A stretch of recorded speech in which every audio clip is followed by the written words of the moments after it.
অনেক পাপ করেছিলেন, কিন্তু সেই পাপ আপনার যেন ধুয়ে মুছে সাফ হয়ে গেল। তো এরকম ধরনের গুরুত্বপূর্ণ একটি আমল বা দোয়া, যেটার উপর আমল করলে আপনি সকালের সময় তার রেজাল্ট আপনি হাতে পেয়ে যাবেন। একদম ছোট্ট দোয়া।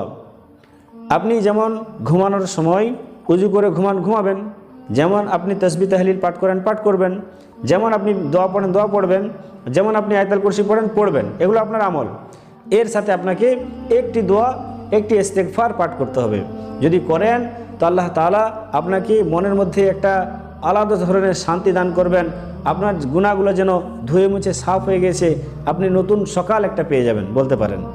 একদম হাতে নাতে রেজাল্ট পেয়ে যাবেন সকালেই।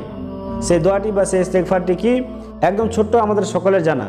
সেটি হচ্ছে আস্তাগফিরুল্লাহাল্লাযী লা ইলাহা ইল্লা হুয়াল হাইয়ুল কাইয়্যুম ওয়া আতুবু ইলাইহি লা হাওলা ওয়ালা কুওয়াতা ইল্লা বিল্লাহিল